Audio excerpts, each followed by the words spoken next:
It's loading. Give it 20 seconds. Okay. You let me know when to begin, Niles. Go. It's live for the audience right now. Yep. Okay. All right. This. All right. Oh, okay. There we go. I got the message. Welcome to the Vacaville City Council District 6 Candidates Forum. I will be your host.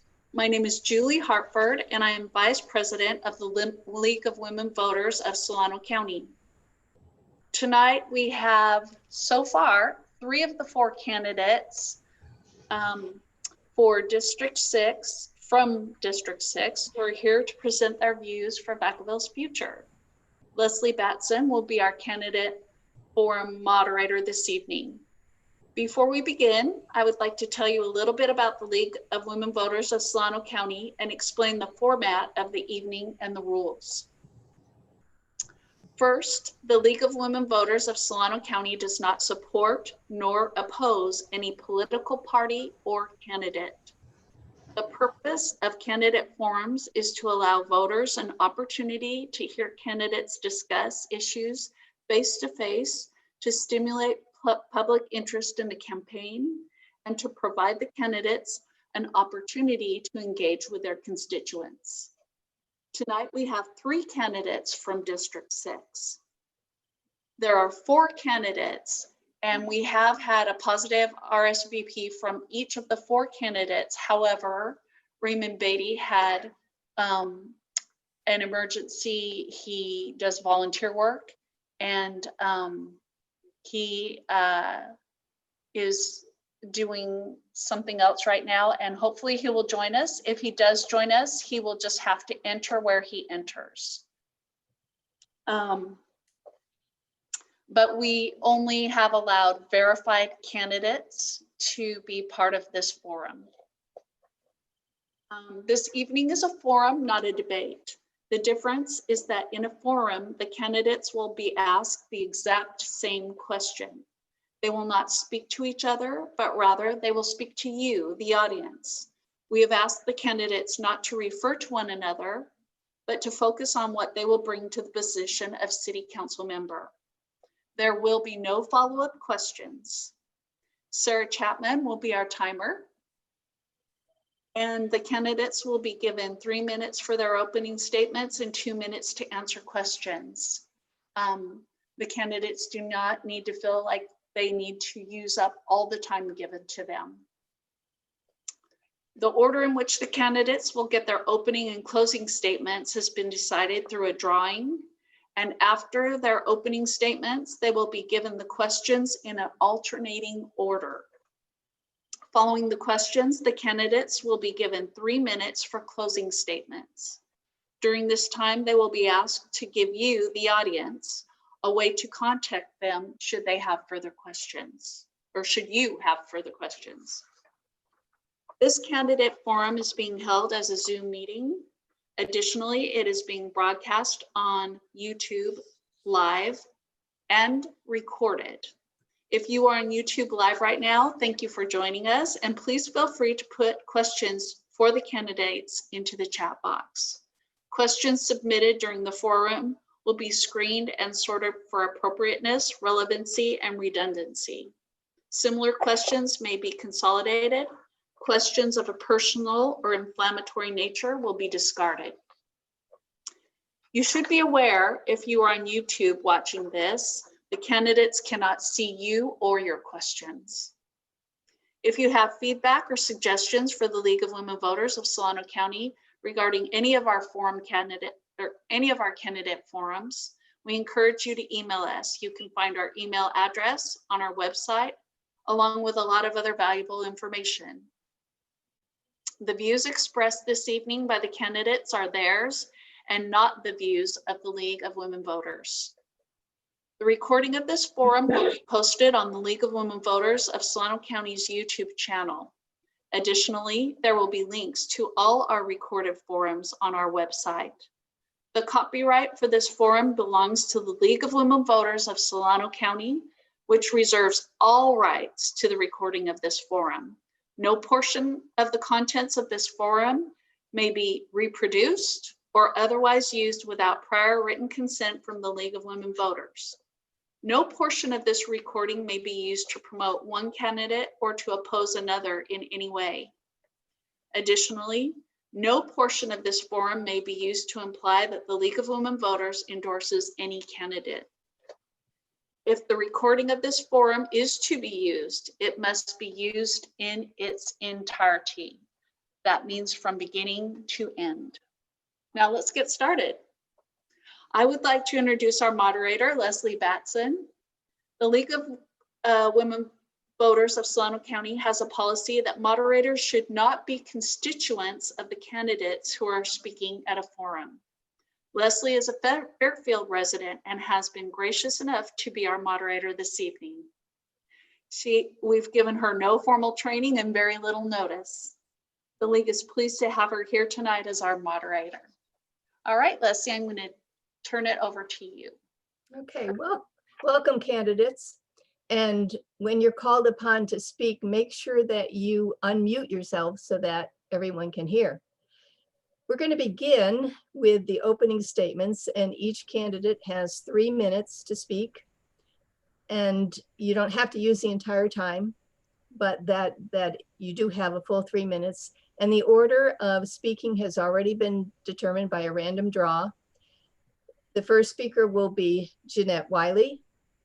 The second speaker will be Tapak Chastain, and the third, Thomas Randall. So, Jeanette Wiley, if you would like to share with us an opening statement of 3 minutes. Hello, I'm Jeanette Wiley, candidate for City Council from Vacaville for District 6. I am running to be the voice for South Vacaville. I have lived in this area for 29 years after moving from Missouri in 1991. And the whole time I have lived in this south part of Vacaville. I feel like the residents of South Vacaville need to have a voice on City Council. And I am really glad that we are going to districts with our City Council representation. I feel like that will be very helpful for South Vacaville residents to be heard.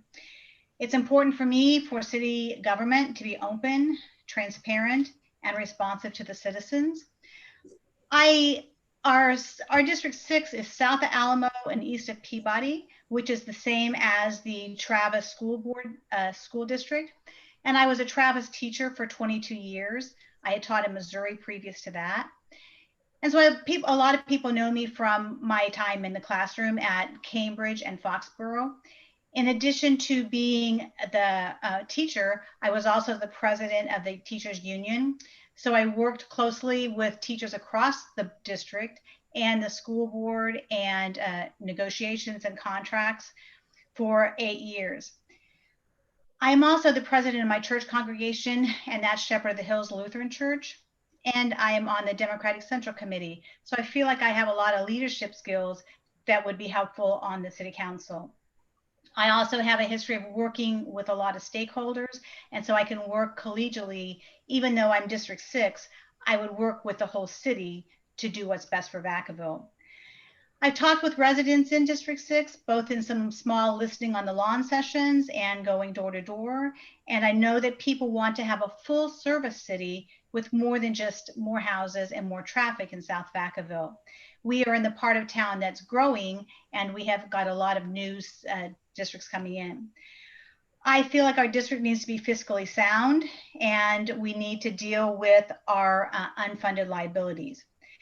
I do have a broad range of support from elected officials, people in the neighborhood, teachers and community groups, labor groups, and volunteers.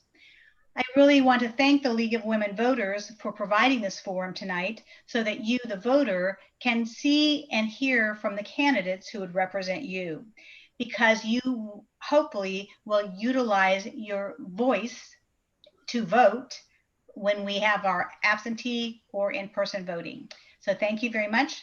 Jeanette Wiley, City Council candidate. Thank you. And now our next speaker will be Tapak Chastain. You have 3 minutes to make an opening statement. Right, thank you. Can you verify that you can hear me? Thumbs up. Can you hear me? Excellent. So my name is Deepak Chastain. I'm running for City of Vacaville City Council District 6. I worked for the city for 29 years. I worked in the water department, sewer department, street department. I worked for the parks department. I worked for the central stores. I worked for the central garage. I was the courier for a period of time. After that, I went to work in the IT department. In the IT department, I worked under the city manager and in the finance department. I know every aspect of this city. I know it thoroughly. I know it well. I know what's going on with the streets. People are complaining around town right now about the streets and the overlay issues. I know what's wrong with it. I know who to contact. I know their boss. I know how much it's costing and how much it doesn't need to cost you. I don't want to just hear the voice of Vacaville. I don't want to just be the voice for Vacaville. I want to actually put into effect action in Vacaville. Vacaville right now, last night, if you listen to the city council meeting, Vacavillians were calling in with issues and they were just getting brushed to the side and not actually having any response at all. That won't happen when you allow me to be City of Vacaville council persons. We will actually provide you an answer to the questions that you have. Jeanette, you are great, and you have so much to provide the community, as does Mr. Randall, as does Mr. Beatty. But I'm telling you right now, 29 years of sitting in meetings with individuals and seeing what works and what doesn't work is what sets me aside from the other candidates. I can tell you what's wrong, and I can see what's wrong before it even happens, and that's another thing I bring to the city council. I have solutions to these problems that don't cost anybody any money. Instead, they save people money long term. Elderberry beetles and elderberry bushes. When last night, here's a horrible thing that Mrs. Brecken brought up last night to the city manager. How come we built these houses out in Southtown here and in Roberts Ranch, and we don't have school for them? And the city manager pointed at the city attorney. The city attorney pointed at the city manager. Nobody answered her question. It disgusted me. And rather than pointing fingers, what the city council needs to do is take ownership of the collaboration that needs to take place. They're the city manager's boss, and they need to put the city manager's task. That's what I'll do for you. Thank you.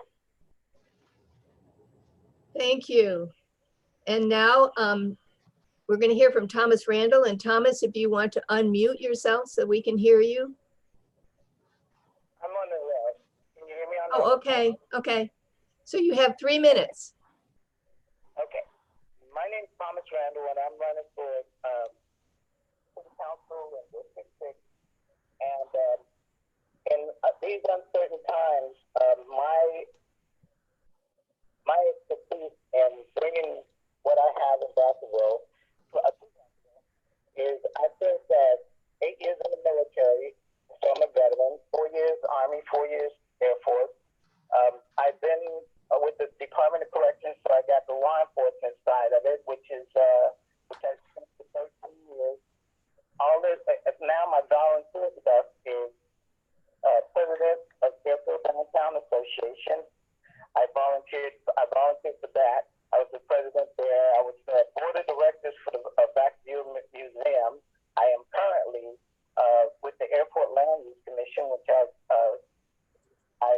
was the chair for 2 years and just got off the chair. And I'm with the Air These are things that are current right now. I am with the Air Mobility Command Civic Leader, which I served under a 4-star general, being the liaison officer between the base and the civilian. And I'm on the TRAS Regional Armed Forces Committee. And I'm a Sunrise Rotarian, so I'm on the Rotary Club. With all this volunteers that I've been doing, which has been for the last 15 years, I feel I'm well positioned to serve as city council. But one of the most important parts of myself is I'm a business owner.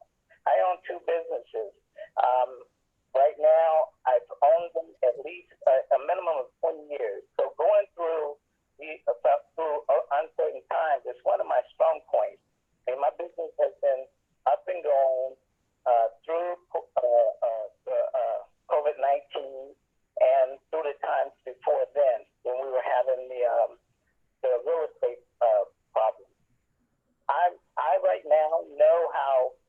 budgets go, how budgets don't go, when you need to negotiate, when you don't need to negotiate. I know that a business is hard to run, i.e. city council, city, it's hard to run without people respecting one another and people negotiating and all of us getting along. Okay, if we can't do that, our city will fall apart.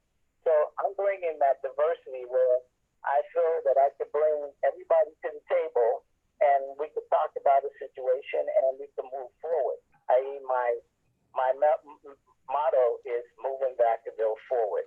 I also plan on you going toward the general plan where we need to improve on our land use, our transportation, our conservation, our parks and rec, our public facilities and services, safety, and our noise. All those things I promise to bring to the table as I Thank you. Thank you. Thank you. I want to introduce our timekeeper for the forum, and that is Sarah Chapman. And thank you very much, Sarah. We didn't mean to overlook you in the introductions. You play a really vital role. Thanks again. So now we've come to the part of the forum where I will be asking some prepared questions, and they do cover a breadth of territory. You will have 2 minutes maximum to respond to the question, and we're going to have the speakers in a rotating order.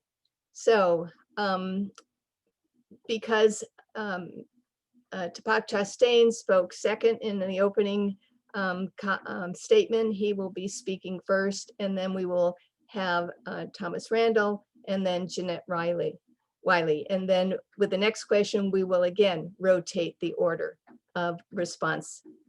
So this first question is, I'd like, well, it's actually not it is a question, but it's part of the statement. I'd like you to share your top 2 or 3 priorities if you are in fact elected to represent District 6 in Vacaville. And so let's begin with Tapak Chastain. You have 2 minutes. That question, Tapak Chastain for District 6, City of Vacaville Council. One of the top priorities that Vacaville has right now, besides civil liberty issues, which is huge, besides questions about the elected officials and their validity, which is huge, for Vacaville as a whole, it would be bankruptcy. That when Vallejo went bankrupt, they lost 25% of their public safety, crime rose, the value of houses went down, they're still recovering today. Right now, if you listen to the economic development director, there's a manager underneath them that has consultants that they hire, which is just sad in itself, which is part of the unfunded liabilities issues. They're banking on bringing in biotech into Vacaville, and they're really focusing on that. And as Mr. Sullivan has mentioned several times in many council meetings, he'd like them to expedite help to the businesses there in town. And now they're failing. It's where the revenues are. So anyway, so the business in town are failing, and so something out here talked about is that the Owls is talking about leaving town. They're our second largest biotech company here. We're talking about leaving Vacaville. Genentech is the largest, but we're putting all of our eggs in one basket. And what happened to Vallejo was we experienced the housing bubble and they went into bankruptcy. It's not going to take months to send Vacaville into bankruptcy. So really, we talk about fiscal responsibility. Besides fiscal responsibility, what we need to also do is to be looking at what we are doing right now to help the businesses that are struggling right now, as Mr. Randall is well aware. Thank you for your time, and that's my answer. Okay. For future reference, I was having trouble hearing your entire response. And so if you could, on your future questions, make sure that the phone is very near your mouth. You don't want to mess up. Is that better? That's better. Thank you. If you can just keep Okay, it consistent, you'll get your message across. All right. I appreciate you letting me know. All right. Thank you. Okay. Our next responder will be Thomas Randall. And do you want me to repeat the question? No, you just wanted to know the 2 things that concern you most and Exactly. Correct? Okay. My first and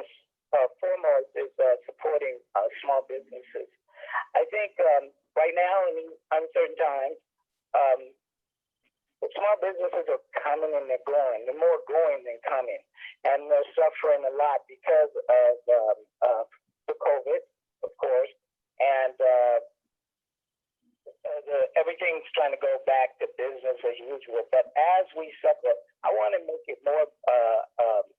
Right now, the city's doing great things on getting loans and grants available to small businesses and being in court small businesses.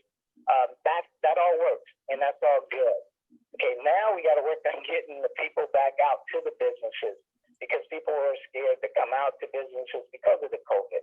So that's one thing I want to try to go out of the box, outside the box, and with the city to help us get to that point. The next one is more guided toward my neighborhood, which is District 6, and that's safety and reliability for the infrastructure. On Brandon Road, there's a place where it's really dangerous, where the people go out in the middle of the street to go around because there's no sidewalks. We got buildings there, we got new housing there, but we have no sidewalks. So working with the Vacaville Public Works, I want to be able to get our community back on track, because we have a very active community, which means we have a very healthy community. And we want to keep it that way. And we, again, like Jeanette mentioned, we want to be a full service community. And I think I want to work toward that to be one of my priorities. Thank you.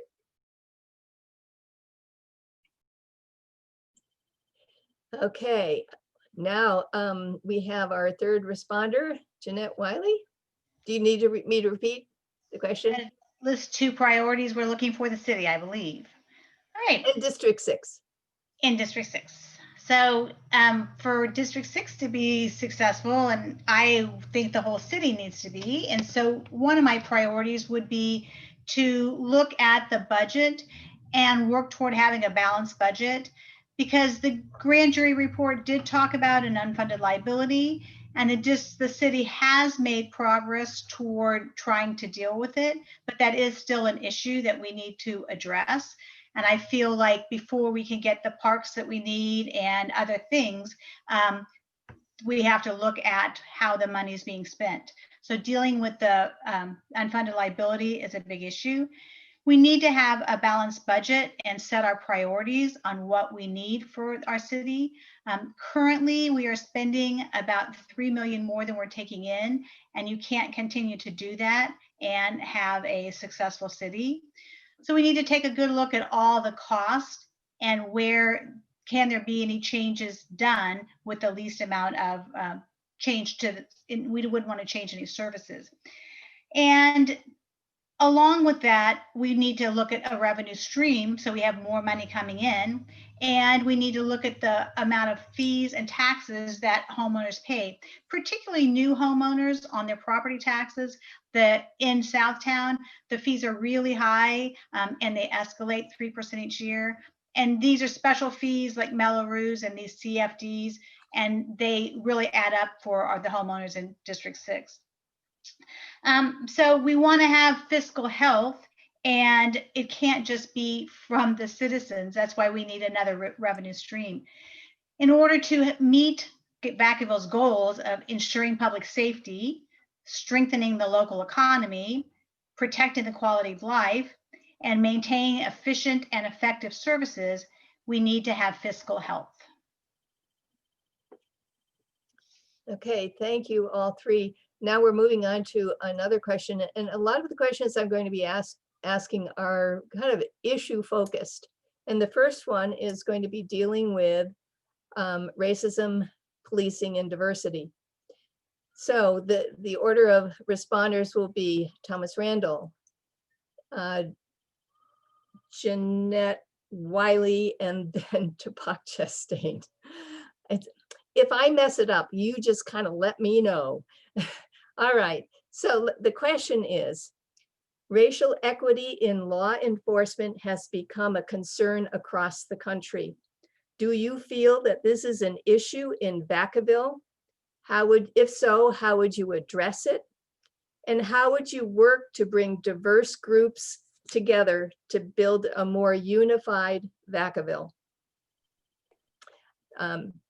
Mr. Randall. Thomas Randall. My way, yes, the answer to the question, yes, I think since systemic racism is here, also in Vacaville, not only in America, but also in Vacaville, that is not repairable in Vacaville. In other words, we can move forward together because it's not to the extent of hating. So the way to do this is we have to respect each other more. Police officers have to respect the citizens, and the citizens have to respect the police officers. My first question to a citizen is, first off, when do you listen to the police officer?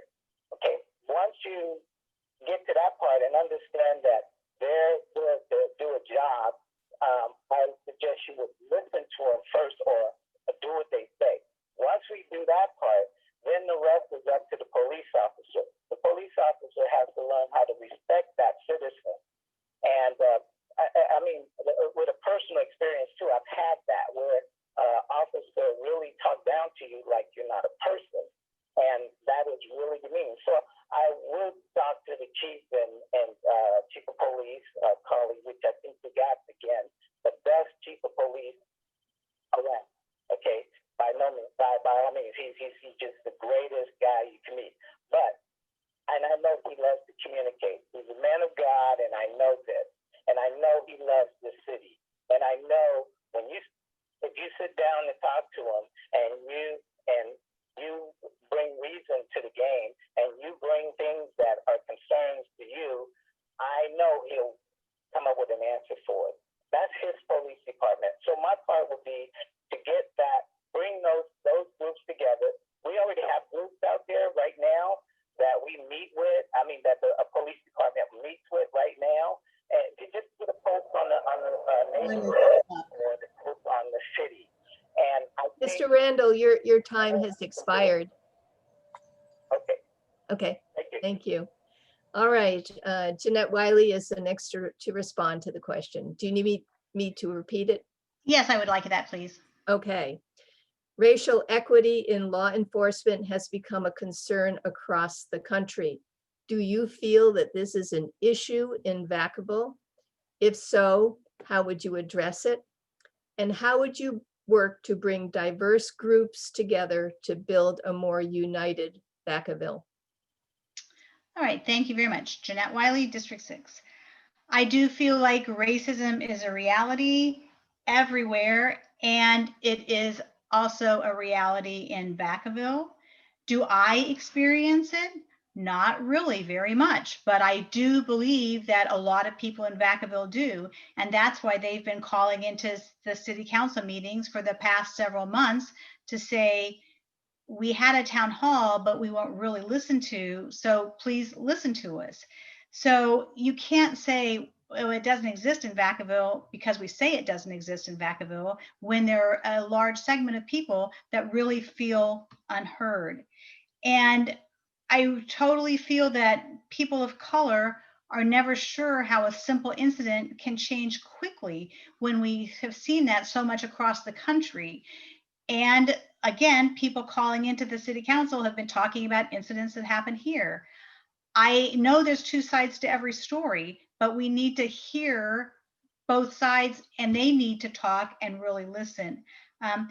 It would also help to have like an independent auditor look at the Vacaville police records. How many have been people of color? How many incidents are happening that, you know, turns out to be nothing? And just have someone that's independent meet with both sides and try to have a resolution. The town hall meeting was a great idea and a great plan, but when a lot of people didn't feel listened to, it didn't solve the problem. So more conversation and dialogue needs to happen. We need to continue the conversation and try to find a way to really listen to the people and make a difference. So that's it. Thank you. Tapak Chastain, it's your turn. Thank you very much. I'm going to speak clearly and slowly into the phone. I hope you can hear me. Thumbs up. Am I coming through clear? I'm just in for City Council District 6. I don't quite understand the question, it being racial equity. If we're talking about racial equality, I think is what we're meaning to talk about here, but if we're talking about equity, I'm not sure that makes sense to me, the question, but I'm going to go and answer the question as if it's asking racial equality here in town. So we do have issues with equality. My observation is there are locations across the United States that have chiefs of police that are of different ethnicities, different ethnic numbers in different police departments. And I don't believe that necessarily is what causes the racism. I believe it's a cultural kind of a situation. I think that if we're experiencing a racial inequality behavior in our police department, then it's a cultural issue. And it's not just coming from the police department, it's coming from their leadership. Leadership is city council, the mayor, it's the city manager, it is the chief of police, it is their sergeants, their lieutenants, and their officers. So to have a cultural change, that comes from every aspect of the city. Starts somewhere. Should start with the council. The council shouldn't put up with or tolerate any type of racial behavior whatsoever against any gender, ethnicity at all. And if people are crying out in the city that there's a problem, that needs to not just be listened to. It needs to be acted on. And people need to be shown what is being done as moving us forward as a city that we need to move forward. And so just giving lip service isn't going to do anything. We need to actually be sincere and actually show change is what we need to do. And that can be done. It's a cultural thing. I worked there for 29 years. I can tell you what the culture is like. Thank you. Thank you. The next question also has some real currency in Vacaville, and it deals with fire. The order of speakers will be Jeanette Wiley, and then Tupac Chastain, and Thomas Randall. So the question is, the city of Vacaville and neighboring communities recently experienced a fire emergency, and boy, is that an understatement. From your perspective, describe the aspects of the response that worked well and the areas in need of improvement for dealing with future fire threats. We'll begin with Jeanette Wiley. All right. During the recent evacuation, a lot of the fire issues were in North Vacaville, and they had total devastation. But District 6 also had evacuations because they were not sure what was going to happen down here. So there was a good response from here and in the north part of town when I knew that the police were knocking at the doors and trying to get people out of their homes. Several of my friends were evacuated by people physically saying, come, you need to go now. The issue that happened with the fires here, we got something on our phone that said the evacuations orders might be coming, go to this site. And when we went to that site, nothing came up.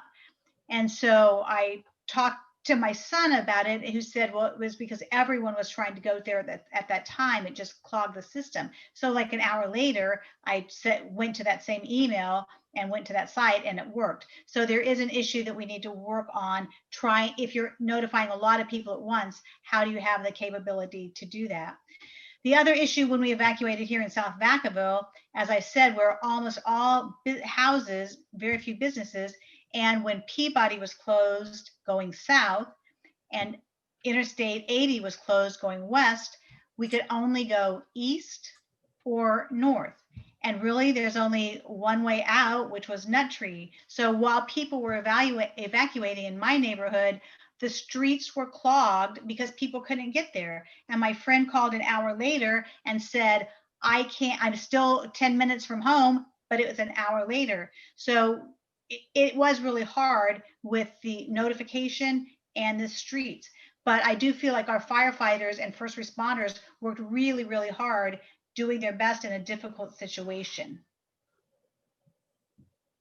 Okay, thank you. And then the next responder will be Tupac Chastain. Hello, Tupac Chastain for District 6. Yeah, the fires were awful. It was a fiasco to a degree. What worked great was the surrounding agencies, San Francisco, Sacramento, Napa, Contra Costa County. They all came in, and our firefighters. They all saved Vacaville. They literally saved Vacaville. The fires were widespread. We had with the LNU fire, we had the hills burning on us to the west. And Travis was on fire at the same time and got evacuated.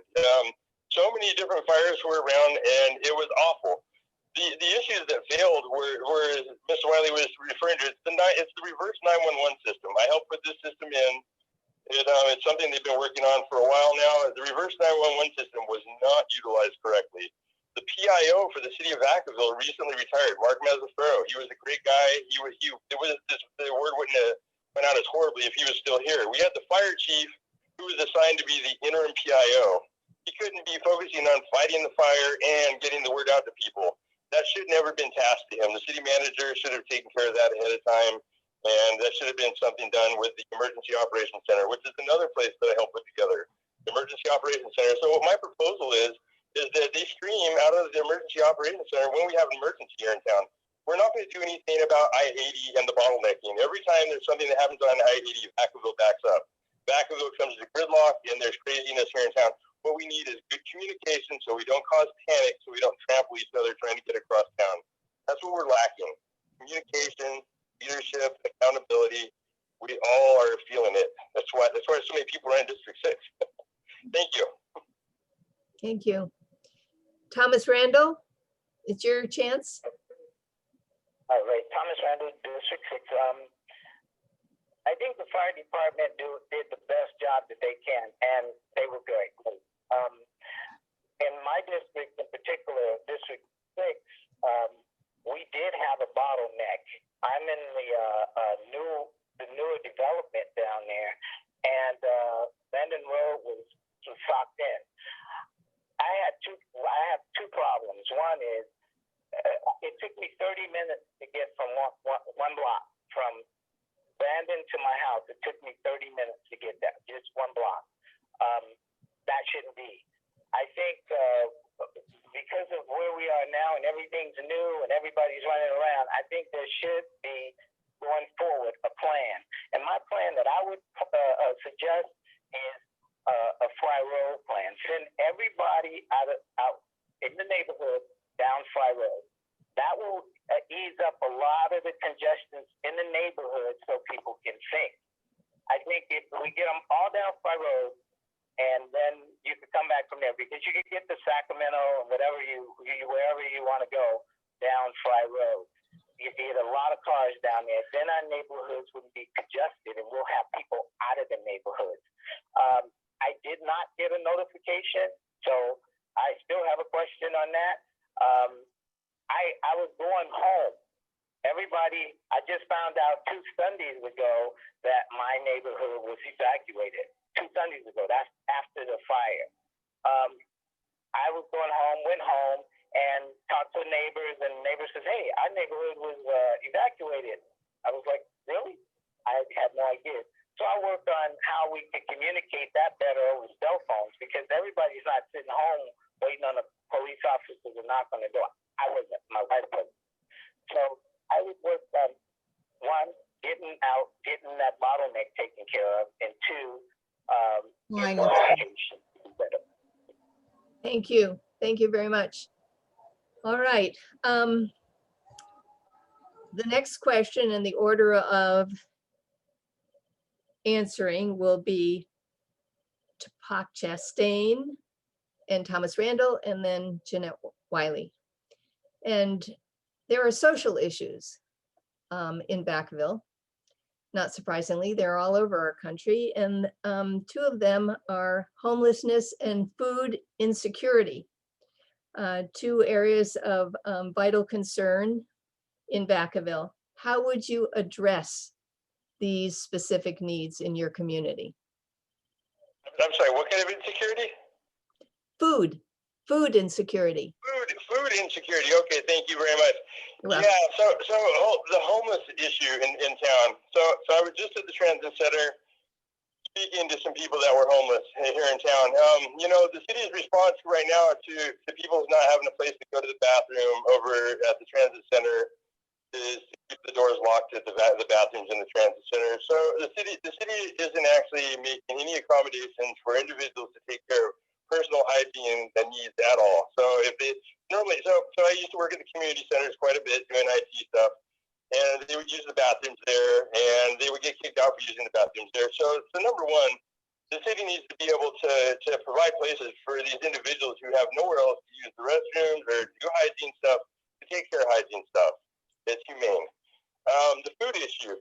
In 2022, the California passed an initiative that all stores in town, in any place in California, when they cull their food, they actually have to give it to the community for them to be able to put out to people who need it. So Vacaville Fish used to be a place that would give people, and I'm sorry, I can't see the timer anymore either, but the Vacaville Fish used to give food to the community. That was great. You know, the storehouse does. Thank you, sir. I look better on it, but I'll keep it brief. Anyway, so there are resources for individuals to get food.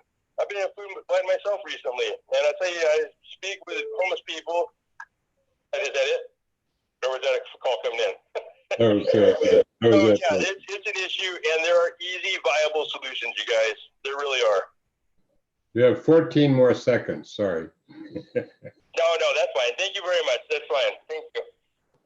I will go ahead and, oh, wait, I don't know if I can do that. Yes, I can. I've got a timer, Julie. I've Set got up my phone. I've got it set up, Julie. Go ahead. 2 minutes? Okay. Yes. Okay. Hey, can I throw something else in there? My 14 seconds? Hey, so HUD, you know, HUD has some money, the housing department has some money that they're going to be providing for helping these guys. It's not enough. It's not enough. I'm going to tell you that right now. It's not enough. It's only going to help a little bit.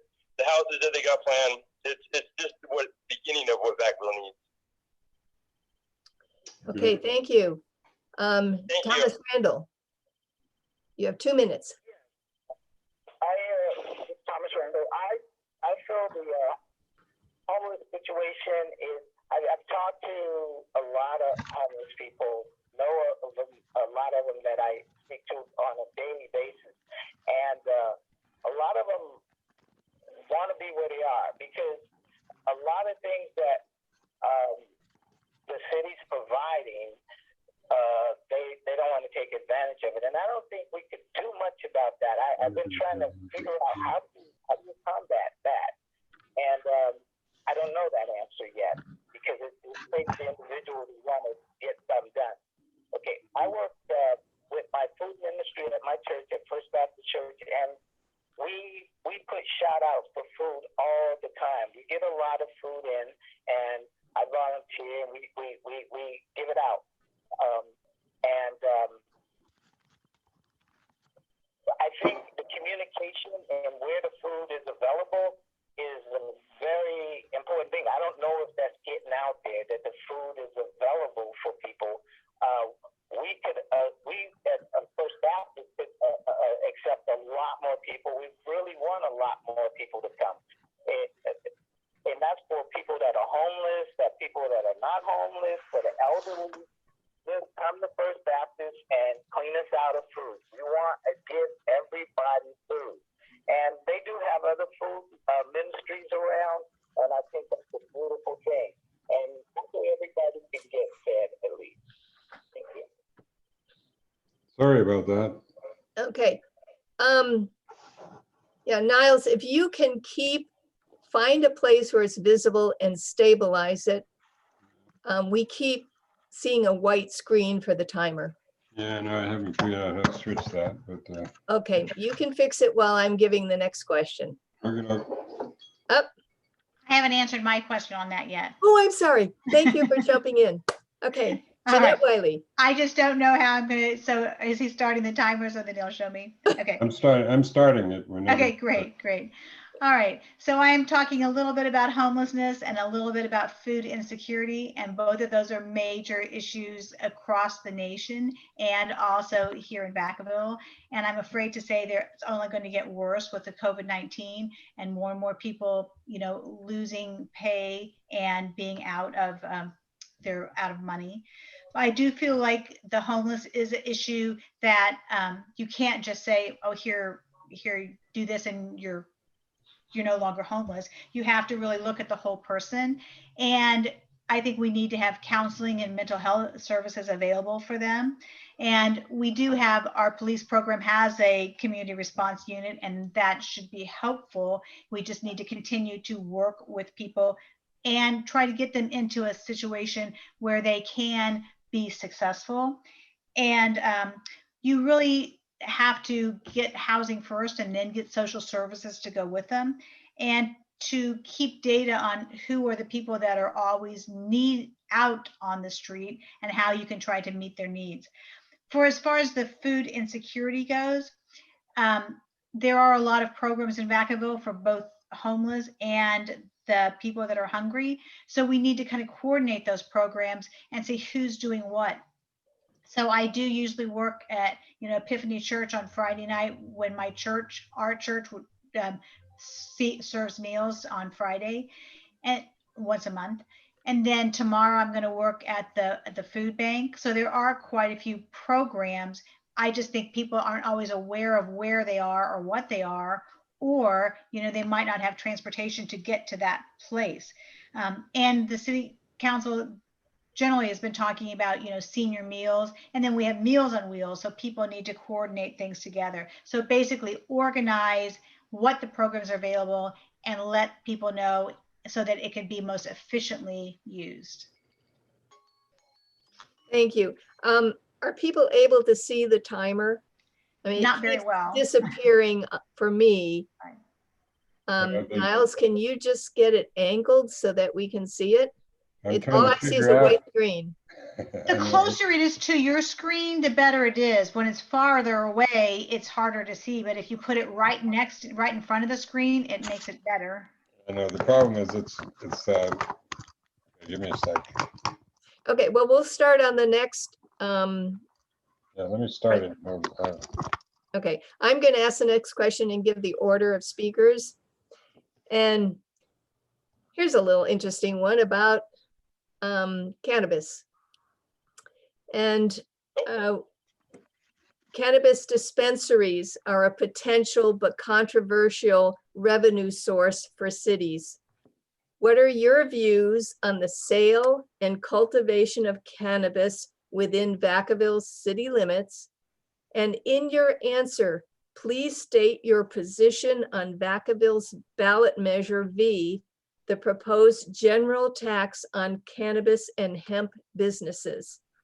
And the order of speaking will be Thomas Randall, Jeanette Wiley, and Tapak Chastain. So we can begin with Thomas Randall. Okay, Thomas Randall. Measure V, I think, is a good thing for us, only because it's going to go to the question in a backwards way. But what happens is it's already state ordered, so we are going to have to address this tax-wise. And the things that we have to be careful for is black market. Okay, we can't tax people too much, or we're going to lose the people that want the drug, want the cannabis is going to go to the black market, and we can't tax it too little because us as a city won't make the revenue. This is a fact, so it's nothing that we have to kind of elaborate on whether it could be or should be here. It's going to come here. That's already decided. It's how the measure V, how we need to tax it. And on the city council, I think as we negotiate it, I think we will come up with a tax that's workable for Vacaville. I also think that our law enforcement has to be ready to enforce the law with this, so it doesn't get out out of hand. I don't think we have to reinvent the wheel as far as that's concerned. I think there's already tests that's been proven to work in other cities, and we should just duplicate that. We could always get better. I'm not saying anything about that. But as long as we keep the law enforcement part of it under control, I think this Measure V, this cannabis thing will work. And if it gets out of hand, I think we have a way of shutting it down. Thank you. Thank you. Okay, the next speaker is Jeanette Wiley. I am in favor of Measure V. I feel like a lot of the surrounding cities are having revenue coming in through cannabis, and our Vacaville residents are getting cannabis other places or having to go other places for their jobs with the cannabis industry. So in my walks and talks with area residents, I've seen really interesting. A younger man was asking me specifically about what my position was on this, because he was a business owner of a cannabis distribution, and he said he has to go to Oakland for his business, and he also has 70 employees. And I asked how many of those were in Vacaville, and he said quite a few of them. So if we want to have more business, then people wouldn't have to drive to Oakland. Then this week when I was walking neighborhoods, I talked to an older gentleman, and his first question was, tell me, what do you think about this cannabis? We need to get medical marijuana, and I can't get the medical marijuana that I need here without having to go elsewhere. So it's been kind of interesting to hear it come from two different perspectives, just, in talking to a few neighbors. I do feel like other cities are ahead of us in having already enacted several laws and rules around this, so we can certainly see from their experience what is working or what's successful, to see what we need to do to tweak it so that we have the best possible rules going in. So that's my answer. Thank you. And the next speaker, the next speaker is Tapak Chastain. Thank you very much. Tapak Chastain for District 6. Yeah, that's an excellent question. Thank you for the timer. Yes, there are people across the spectrum and ages that are using the medicinal aspects of cannabis. It's not a question whether or not it should be here.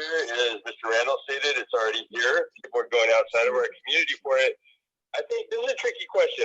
We're missing the real question here. And I think what's going on, just like when Measure M was taking place, it was whether or not Measure M should actually go on. And then everybody said yes. And what happened was we didn't realize that what we should have been focusing on is exactly specifically where the tax revenue should be going to help. And then it gets dumped into general fund, and it gets spent on stuff that really is with lack of accountability. So I think it's a tricky argument. It's not, I support Measure V, sure. But what I think we need to take a really close look at is where those funds are going and how they're going to be spent once we start taxing people on it. So how about we apply those taxes to some things that need the help, education, I'm not going to say law enforcement, I'm going to say specific. How about, this talks about homeless issues. Why don't we use it to help the community that has the most problems and has the least representation? Why don't we use it for that? So that's what I think needs to be scrutinized, is where the tax money is going to go, so that it doesn't fall into the deep pocket of the general fund and just get used for raises for directors and managers and things. So that's where I'd like to say yes. Let's places to sell pot into town, and let's make sure that we spend the money wisely when we do. Thank you. Okay, thank you. And Thomas Randall, your response?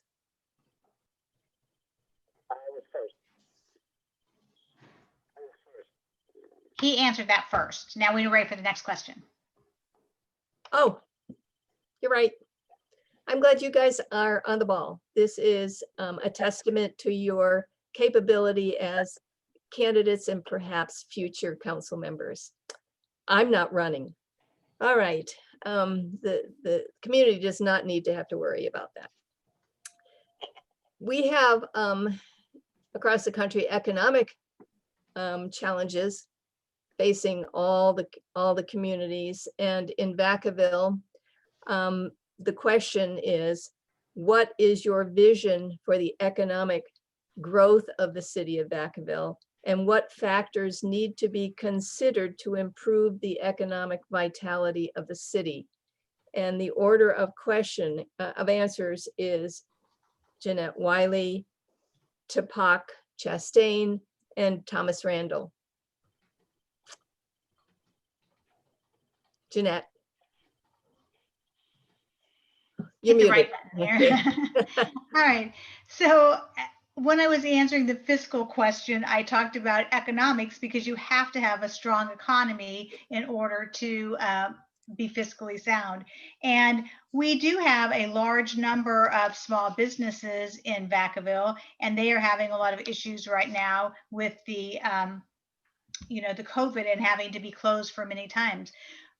We also have large businesses. So you have to work with the businesses so that they can be successful in what they're doing. So one of the things that you might be able to do is, look at the fees during a time where there's issues. We also need to see what we can do to attract businesses. A lot of our Vacaville residents commute outside of the city. So we need to have more businesses so people do not have to commute, and we can have that revenue stream as well.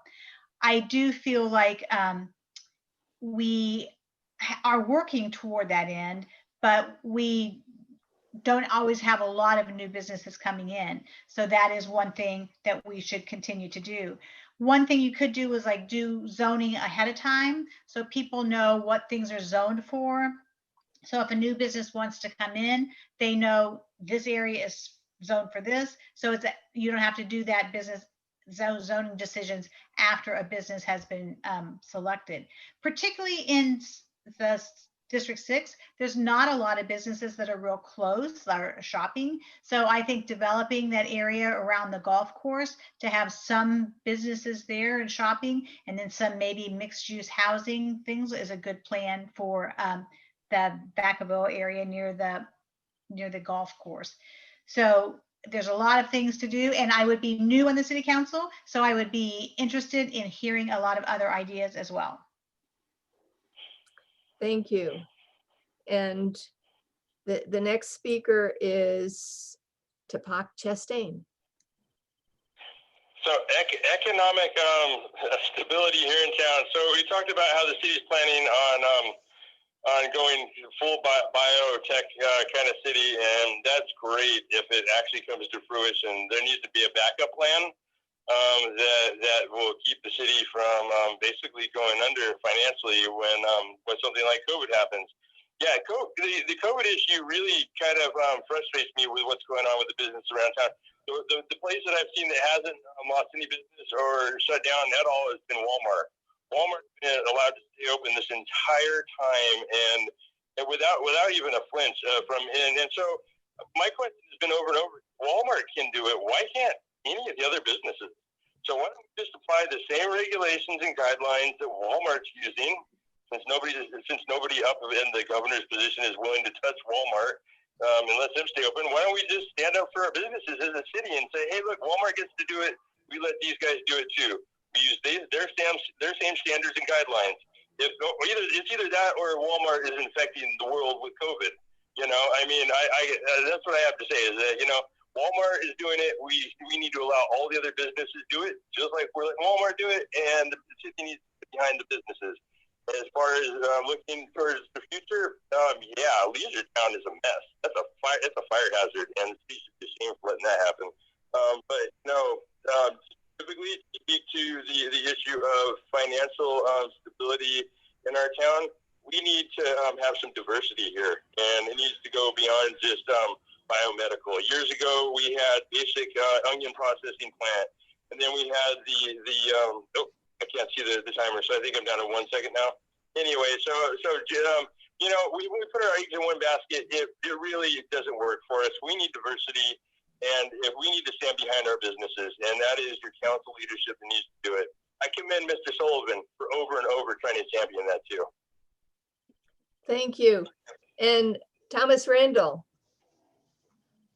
Thomas Randall. think small businesses, Tupac said it right about big box stores. They have the capacity to weather through a storm for the most part.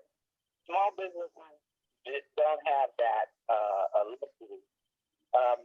So as far as small businesses are concerned, I think there should be more incentive from the city to have small businesses come to our Vacaville area, especially like our downtown also, to get that built up. I think that's been in the mix for a long time to build up downtown, and I think we're going to be going in the right direction. Small businesses, I'm getting small businesses also in District 6. I don't know the rules on what happened with Magnolia Park, but I hope that we're going to put some kind of small businesses in that lot that houses. Maybe I'm behind that 8 mil on that one, but I'm hoping that comes to a decision where we could have something in that area. We are becoming out in the boonies, and because of that, people aren't going to want to come all the way into Vacaville to get things done. I think we should give incentives on making that area, our area, District 6, more valuable for people that wanna that's already there and they wanna shop in our area. So I think that should be on the plan. If I am chosen for city council, I'm gonna make sure we get some things out there to make Vacaville District 6 more valuable. And as a whole, I think Vacaville should give more incentives. Thanks. Thank you. All right. Moving from the economic issues of Vacaville to the budgetary issues. This is a complex question. And if folks would like to take 3 minutes, I'm going to grant 3 minutes. And so the timekeeper can be aware of that. You don't have to use the full 3 minutes, but feel that you have that opportunity. So the order of responders will be Tupac Chastain, Thomas Randall, and Jeanette Wiley. The question is, considering so many community needs but finite resources, what would be your top budget priorities? And then please address the potential budget shortfall due to lost revenues and increased costs related to the pandemic. And then this was a hard one. Please also address the unfunded employee pension obligation. So there are 3 parts of what are your top budget priorities with limited resources. How are you going to compensate for the likely shortfall, budget shortfall due to the pandemic? And then the reality of an unfunded employee pension obligation. And I can repeat that right before each of you speak. So we're beginning with Tupac Chastain. Thank you for that question. Tupac Chastain for District 6. Yeah, those are really great questions. Boy, 3 minutes, we could just go on and on about that. First, I'd like to talk about what an unfunded liability is. That's a tricky thing for everybody. I'm going to give a really straightforward example. So we got one city manager that works here in town, and they make like $200,000 a year. But in the course of the time that I work for the city, we've had like 5 city managers retire. We're paying for all 5 retirements consecutively, and the thing is, what happens is the one city manager that's working now, the way it works in government, whereas the term unfunded liability comes in, the money to pay the retirements for the other people's comes from the person that's working now. They pay CalPERS. So that's basically what causes unfunded liabilities, is when you get a bunch of people that are retired in a position and just one position trying to pay into those 5 retirements. So the longer people live and all that kind of good stuff is what causes this stuff to go on. So my example is exactly what's taking place here in town. You got $1 million in unfunded liabilities from one position. So this is why employee retention is key. It's absolutely crucial. Rather than a city manager working 5 years or 6 years and then retiring out and getting, the retirement salary with all the medical benefits that go along with that here in town, what we need to do is have individuals that stay in positions for long periods of time, kind of like they used to. It didn't used to be an issue. So people were working in a position, they get a handshake up into a position, and they retire out at the top of their pay salary, and city manager, and they cost the city a lot of money.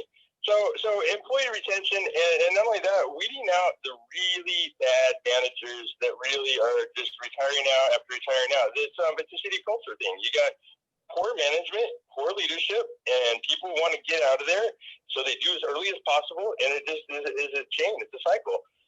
So COVID-19, it's hit the city really hard. Our mayor, he wrote a letter to the governor asking for an unreal amount of money. It's millions upon millions. I'd say it was like $1 billion. It was an insane amount of money. We're not going to get it. We're going to be in trouble. We're living off our savings right now in town. We have a savings in Vacaville. It's the reserve fund, and that's what we're living off of. And any household who's had to live off of that through COVID knows. We lost the voice. Oh, you can't hear me? Now we can. Can you hear me now? Okay, thank you. So I don't know if you caught any of that. So anyway, we're living off our savings, and an unfunded liability happens when lots of people retire, and one position is paying into that. It's a simple problem concept. Employee retention is key, and weeding out very poor management, and the management that sets the culture that makes people want to leave. I worked for the city for 29 years, and I started there working part-time. I worked for very little salary. I was happy to. I love the community. When you work in a community that you believe in, you're willing to work for a little bit amount of money. That's the job of a civil servant and a teacher. Okay. You love what you do. Is it time over? Thank you. Thank you. Okay, our next responder is Thomas Randall. Could I hear the 3 questions again, please? I'd be happy to read it. There's basically 3 parts. Considering so many community needs but finite resources, what would be your top budget priorities? Then also address how you would deal with the likely budget shortfall because of the lost revenue and the increased costs associated with the pandemic. And then the third component of the budget is how are you going to address the unfunded employee pension obligation? You have 3 minutes. That's a mouthful. Right, and can you hold your phone close to your mouth so we pick up your answer? Okay, can you hear me? Is that better? That's better. I'm going to think that's good. First off, the unfunded liability, that's a big chess game that we're playing here in Vacaville, that if we don't get it corrected or get it on a better level, will be another bell. I don't believe in looking away from a problem or kicking it down the road. I don't run my business like that. I don't kick it down the road and say, hey, this is what we got to do. So with all the stakeholders, I would want to sit down at the table and say, here's what we have. Show me what you don't want. Okay, everybody wants everything. I understand that. Everybody wants everything that they can have and more.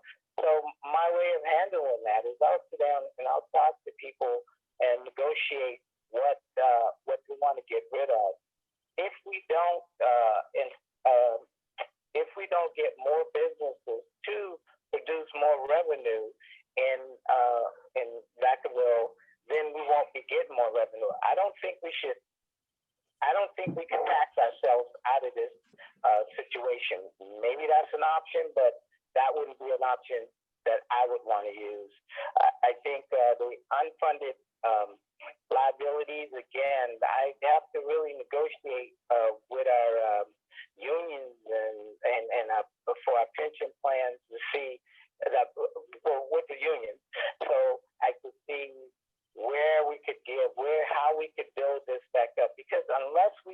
all this together and not on the backs of the citizens of Vacaville, I don't think it's going to happen. We're growing here, and I think bringing jobs back here would be a good start. You know, making businesses more valuable back here would be a good start. Making Vacaville a more attractive city for more people to come and stop you, because that traffic coming off of I-80 is huge to us, and it's getting worse. But for businesses, it can look better if we give them more incentive to come off that freeway and spend their money in Vacaville. Thank you. Thank you. And now I'm not forgetting you this time, our last response will be from Jeanette Wiley. All right. When I was trying to weigh the pros and cons of running for city council, I realized that this would be a difficult time to be on city council. When you look at all these things, the unfunded liability, the problems with the pandemic, and trying to make economic decisions at a time when we're spending more than we're taking in, is not an easy time to be on the council. But I was on president of the teachers union in 2009 when we had the recession then, and we had to work really hard to see how can we deal with this so we were not in state takeover. And we did have to make some difficult decisions related to employees and programs so that we could continue to be a growing concern going forward. So I do feel like we can't say, oh, you know, public safety takes the biggest part of a budget, so we have to eliminate public safety. We need to have a safe and funded public safety program. But we can look within that program at some of the things like incentive pay and other things as well. The other thing we can look at is the people, when they turn 65 currently, don't have to go on Medicare. They continue on their private insurance, and that insurance is paid for by the city by almost 100%. They have been cutting it down in the last couple of years. It went to, the city's share was 85% and the employees were 15%.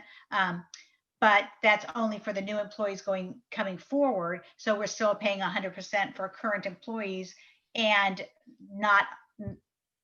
they don't go on Medicare at 65. So that would make a big difference without having to, you know, cut salaries or anything.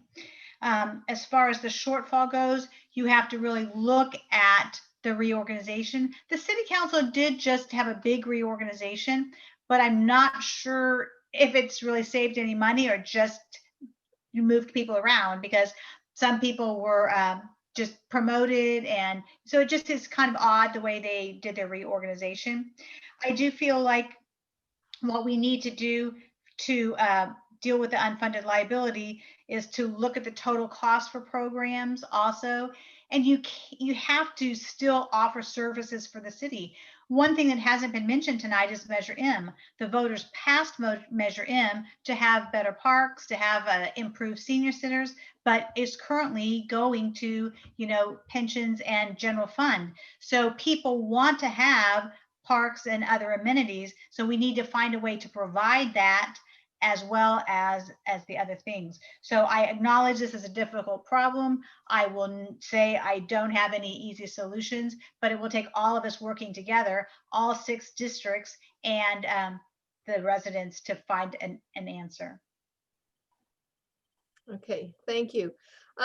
We do have 2 questions from our YouTube audience, and they're both related to how the city should help support the schools during this time of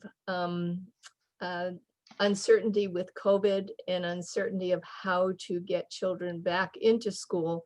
So I'm going to offer you 2 minutes each to maybe throw out some ideas there of how the city should be interacting with the schools to ensure that the children of Vacaville are going to be safely schooled. So I will, let's see, we will begin with Thomas Randall, and then it will be Jeanette Wiley, and then Tupac Chastain. So Thomas Randall, how about giving us some thoughts on how the city can help support the schools during this difficult time of COVID? Thomas Randall. That the city has little to no when in our district, Travis Unified School District, we can't tell them what to do. But as far as city council, what we could recommend, we could talk to the people, and that's an important part, to be a voice. What I would suggest is we work on stuff that that's in our lane, which would be like suicide, working with the parents with suicide, trying to help them get some type of help as far as that. Economic wise, we could work with, if it's a what do you call it, like Section 8 or people that need help, we should be able to find some funds to help out in that way, give them more money for food. But other than that, as a city councilman, I'm not totally sure all that what goes into that. So I would have to find out, and then what I find out from listening to what, like the question right here, I'd be looking for an answer, and I would be hell-bent to get you an answer. Thank you. Okay, our next responder is Jeanette Wiley.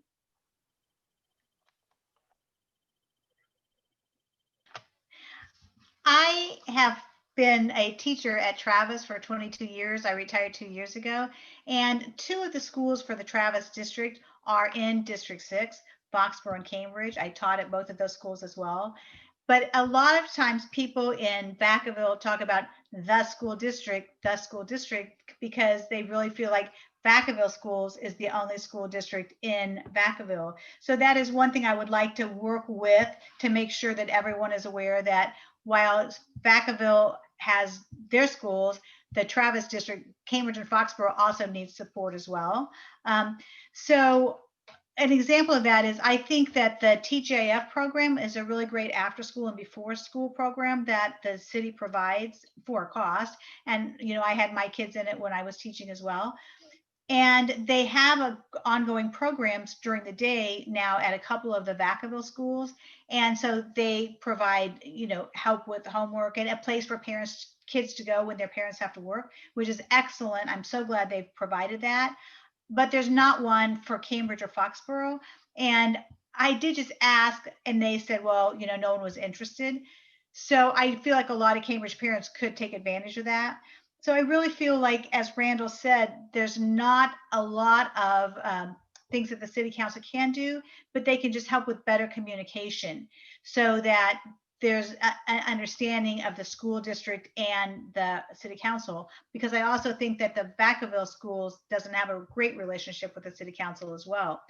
I feel like the city council can be supportive of the teachers who are working really, really hard to do this distance learning, and supportive of the parents who are working really, really hard to support their children and do all this, and also the students, because this is not really what school is supposed to be. So better communication and just working together. And if we find out what the school needs, that would be helpful. Thank you. And then we have Tupac Chastain responding as well. Can't hear you. Can't hear Katie, you. are you that my son's a 2020 graduate? He went to Cambridge School too. So can you guys hear me okay? Yes? Okay, so yeah, it's a horrible disconnect that our leadership and government has between the Travis School District. It's not okay. That's something that needs to change. I was on the advisory committee for Travis School District. There needs to be a connect between the city council and government here and the school district. So, and the Travis School District, besides the Vacaville School District, 2 different school districts. But, the Vacaville School District gets way more attention, just as Ms. Wiley said, than Travis School District. There's counselors that are provided from the city. There's police that are provided from the city. All of these different benefits that are provided from the city, but yet the kids that go out to Vanden or or Golden West, they live in Vacaville. So there needs to be a lot more representation for those kids. So what would I do as far as COVID-19 is concerned? If those kids come back infected into the households here in Vacaville, they infect all of Vacaville. So there needs to be a connection between the two.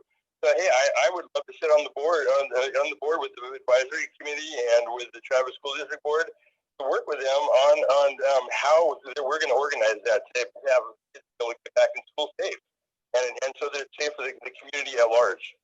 Thank you. Thank you. Okay, I'm going to give you each 1 minute for a softball question, and then we'll go to closing statements, which will be 3 minutes. And this last question, I have to figure out the order now. I think it is it Tupac? No. I've lost my order here because I inserted a question. Okay, we're going to go alphabetically. We'll begin with Tupac Chastain, and then we'll go to Thomas Randall, and then Jeanette Wiley. And the question is, what are the foundational strengths of Vacaville that you intend to build upon? 1 minute. My goodness, that is an excellent question. Let's talk about what Vacaville does right. Vacaville's foundational strength are its community. The people in Vacaville are absolutely wonderful. We pull together when we need to. That it's a great place to live in. How would I pull on that strength? Just like what I'm doing now, I go around talking to people, figuring out what we need to do, and getting everybody engaged, and then taking action. That's so. I don't want to overuse my minute, but yeah, what do I love about Vacaville the most is the community. Thank you. Thank you. Okay, Thomas Randall. I also think Vacaville is the best community around, and the way that I would, we're more of a family community, and I want to keep it that way. And the way I would keep it that way is being a better communicator, guidance, education, and action plan. I don't want people to go around not knowing what our city is capable of and what our city is capable of doing. Thank you. Okay, and Jeanette. Jeanette Wiley, say, sorry. Pardon me? Okay. I'm supposed to say your full name, Jeanette Wiley. All right, here we go.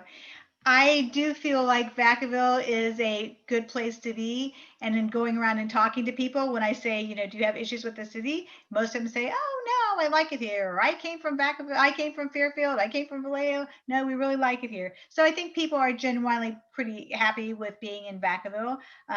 There are activities when it's not COVID, like the Merriman on Main and all the hometown kind of feel. I do like the fact that we have a pretty big age range. There's singles, there's young families, there's, the leisure town, older seniors like me now. And so we have a broad range of people that way. And by and large, it's a pretty safe city. There are issues that come up once in a while, but it's a safe place to be in California. Okay, excellent. Now we're going to shift to closing statements, and each candidate has 3 minutes, and we're going to do this in the reverse order of the opening statements. And so Thomas Randall will go first, followed by Tupac Chastain, concluding with Jeanette Wiley. And I would encourage you to include in your statement how constituents can get hold of you, whether you have a website or a phone number, some way that people can reach out to you just as you're reaching out to them today. So we will begin with Thomas Randall. Okay, I'm Thomas Randall, District 6 candidate for City Council, and you can get a hold of me at info.thomasrandall.com. And as a business owner, husband, homeowner, and a civic leader, I think I'm uniquely positioned to understand the significant challenges facing Vacaville during certain time, and help Vacaville overcome them by listening to and understanding all perspectives. You ever hear me talk, that's what I want to do. I want to listen and understand what people want, and then make an action plan. And we'll meet those, as Vacavilleans, we'll meet those challenges head on with a scalable solution to allow our great city of Vacaville to continue forward.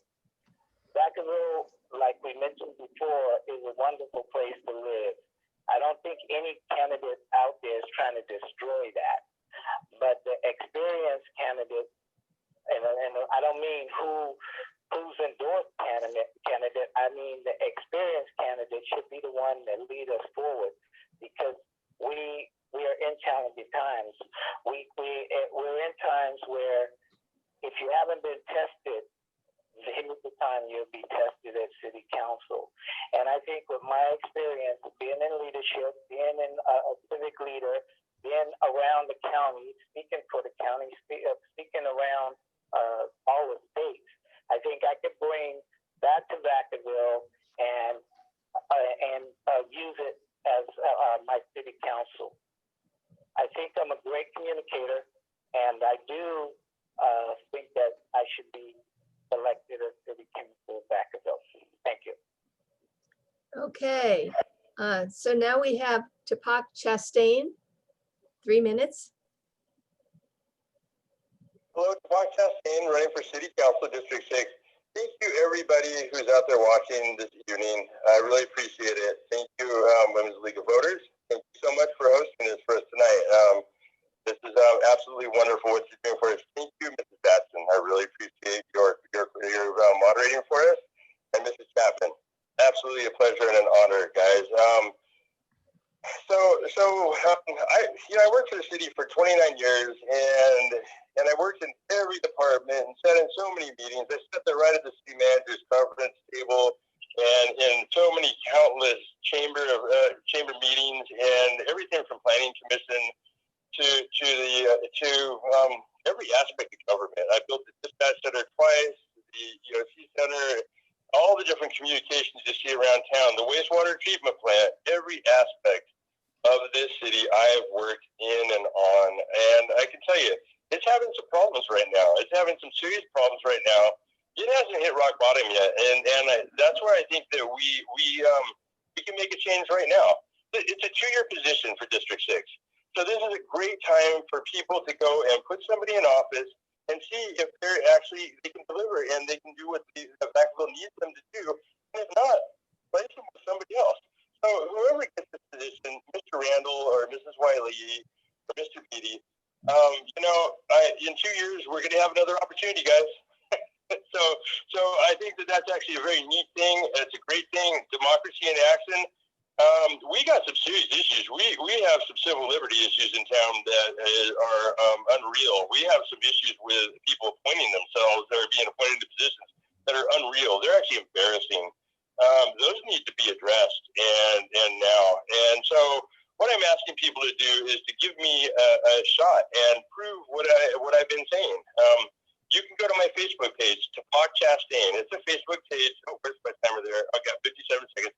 It's a Facebook page where I go and I post every single day about things going on in District 6 specifically, and then I talk about things going on to the city. What the issues are that we face. I don't want it to all sound bad, but let's, the city council is there to fix problems and address issues, and that's what I'm asking you to let me do for you. Everything from the streets to the sewers to the water mains to the communications to the parks, they all could use some help. And I wish to help.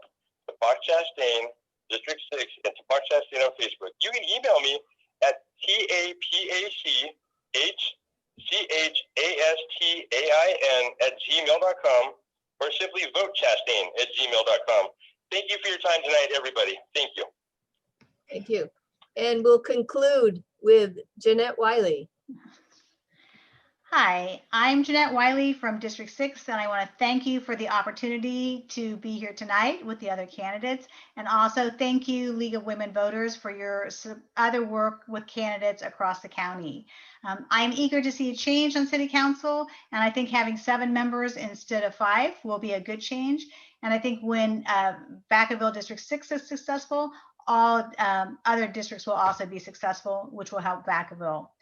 I have a broad range of support. I have the support from current council members and from former council members. And I have support from teachers and neighbors and labor unions and elected leaders. And I would like your support as well. Vacaville is a great place to be, but there's always room for improvement. And we want to listen to the residents and have fair and equal treatment. Vacaville needs to be fiscally responsible, and I will work toward that end so that we can be a full service city with parks and other amenities and use our Measure M money for what it was intended purpose. I also want to thank the viewers and the voters who are watching this tonight. You are the most important part of this process when you use your absentee ballot or vote at the polls. And I urge you to support Jeanette Wiley for District 6 so that you can elect an independent thinker with experience, integrity, and energy to serve District 6. And then go tell 3 other people that you know to also support Wiley. And you can look up my information at Wiley, and it's W-Y-L-I-E, because oftentimes people spell W-I. W-Y-L-I-E. Wiley for spelled out F-O-R, wileyforcitycouncil.com. And then with your support behind me, it can be Wiley for the win in November. Thank you very much. I want to thank all the candidates for kind of enduring this Zoom version of with all its hiccups and problems of a candidate forum. I think all of you were wonderful sports hanging in there, and the voters now have a better idea of who you are and what ideas and goals you represent. I'm going to turn this back over to Julie Hartford to give some concluding remarks for the League of Women Voters of Solano County. All right, thank you so much. Thank you, candidates. Thank you, Leslie, for your moderating. Thank you, Sarah, who became kicked off the internet somehow and came back to work for us. For you viewers on YouTube Live, and for those who watch this as a recording, there were many technical difficulties that went along with this evening, including a couple of our candidates who did not have audio. So they did have to participate visually through Zoom, but their voices actually came through over telephones that came through my home. And so trying to coordinate has been a challenge, and I think we all came through. I would encourage you all to reach out to the candidates if you have more questions. And I would like to say that running for office is difficult. Serving in an elected office is difficult. And I would like to say that I admire people that have the willingness to try and the willingness to actually do these jobs. Sometimes it can be quite thankless, and I appreciate you all for even coming this far. I would like to thank the audience for tuning in and those that watch the recorded event, because it's so important to get to know your candidates. A virtual event like this takes a lot of planning. And once again, thank you, Leslie and Sarah. I'd also like to thank Niles Metters, who was the tech person for this event and tried to slip in and be the timer and tried to get messages to us via chat. I'd like to thank Sandy Corey, who helped make this possible, Danielle Kreider, Craig Patterson, Gail Vaughn, Rami Muth, Sarah Chapman. Oh, I said you twice this time, and I forgot to mention you at the beginning. I really apologize. And I'd like to remind our viewers that the recording of this forum will be posted on the League of Women Voters of Solano County's YouTube channel. Additionally, there will be a link to it on our website once we get that up. Please visit our website and feel free to shoot us an email giving us any feedback on this forum, because we could certainly use it. I know that we all have our own little lists that we'll be sharing with each other later. The copyright for this forum belongs to the League of Women Voters of Solano County, which reserves all rights to the recording of this format. No portion of the contents of this format may be reproduced or otherwise used without prior written consent from the League of Women Voters. No portion of this recording may be used to promote one candidate or oppose another in any way. Additionally, no portion of this forum may be used to imply that the League of Women Voters endorses any candidate. If the recording of this forum is to be used, it must be used in its entirety. Thank you for watching and have a good evening. Thank you all. Thank you. Thank you.